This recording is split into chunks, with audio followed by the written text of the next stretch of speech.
તેના આપણે દર્શન કરી રહ્યા છીએ। અત્યારે આપણે છે રતન મહાલના પોપટ દરજીનો કૂવો છે ત્યાં છે, અને પોપટ દરજીનો કૂવો છે એ ખૂબ જાણીતો કૂવો છે, અને એ જગ્યા છે ત્યાં આપણે એના લાઈવ દર્શન જોઈ રહ્યા છે। ત્યારે આપણે માણીએ આ પોપટ દરજીના કૂવાને, કે અત્યારે અહીંયા જે સફાઈ પાર્ક તરીકે આ રતન મહાલ અભયારણ્યને નીમવામાં આવ્યું છે, તો અહીંયા રતન મહાલમાં જે પોપટ દરજીનો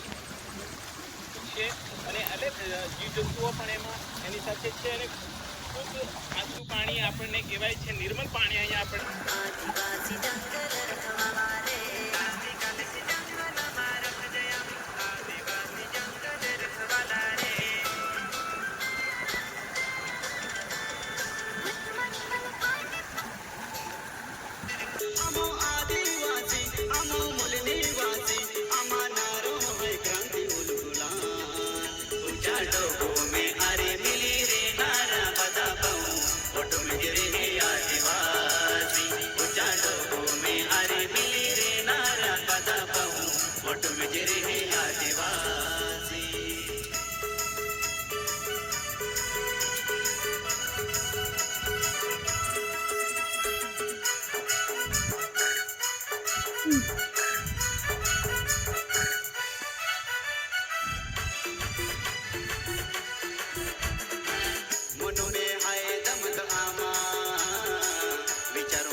સ્થાનકના જે આ દેવસ્થાનનું બેસણું કર્યું છે, તો એને કઈ રીતે બેસણું કર્યું છે અને એનો શું ઇતિહાસ છે આપ જણાવશો? સૌ પ્રથમ તો કોઈ કવિએ કીધું છે કે ગઢમાં ગઢ 5 ગઢ છે, જુનાગઢ, પાવાગઢ, દેવગઢ, સંતગઢ અને 5મો ગઢ રતનગઢ। આ રતનગઢની ભૂમિની અંદર સૌ પ્રથમ તો હું આ ધરાના ધણીની સાથે આપનું સ્વાગત કરું છું, અને આ ધરાનો ધણી આપને ખૂબ અને ત્યારબાદ બાબુ સદીદામો અને રાણી મુખે આ બે રહી ગયા, અને કહેવાય છે કે શ્રી શક્તિ ભોલેનાથ માં પાર્વતી માતા જ્યાં મંદિર છે એનો શિવ પુરાણની અંદર ઇતિહાસ છે, અને એ જાતે આ બાબા સદીદામો અને રાણી મુખને લેવા માટે ગયા, અને એ જાતનો સુધારી હતો, લખનો પાયરી હતો, હણોલો અને હણોલી દેશી ભાષામાં હરણી અને હરણાના વેશમાં ત્યાં કરી જાય છે, અને દર્શન કરી રહ્યા છે, આ રતનમાળની ભૂમિમાં લાવે છે। હું એને ઝાંપે આ જે મંદિર છે એનું ખૂબ પૌરાણિક મહત્વ છે। અહીંયા રાણી મુખે મધ્યપ્રદેશ, ગુજરાત ને એમ મહિના રહે છે, થી પણ અને જે બાળકોનો જન્મ થાય છે હોય છે, ત્યારે આપણી વચ્ચે અને ભાગેલ બહેનો એનું આ અમારે માનક છે. અમારે નાની મોટી ઈજા પણ તો એ નાની મોટી તકલીફ હોય અમારે એક આસ્થાનું કેન્દ્ર છે.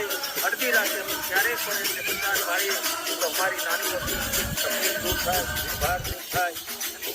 આ વર્ષોથી આમ કે ભાજ્યા અને આ લોકોના અહીંયા આગળ હાથ છેલ્લા સ્થાનક હતા અને આ સ્થાનકોની પૂજા કરતી હતી. વર્ષો વીતી ગયા અને અમે વિચાર કર્યો કે અમારું એક ધરતી ઉપર આસ્થાનું કેન્દ્ર છે. રત્નેશ્વર મહાદેવ મંદિરનું જ છે અને મંદિરે ધર્માભાઈ અહીંયા ચંદ્રાભાઈ દૂર દૂરથી ભુરિયા શ્રદ્ધાળુઓ એમનું એક ભક્તો શિવ સપનું ભક્તો હતું કે અહીંયા અમને કહેતા હતા કે ચાલો આપણે આપણા ધણીની સ્થાપના કરીએ. આજે એમની ઘટના થઈ છે. હું દિલથી એમનો ખૂબ ખૂબ આભાર માનું છું.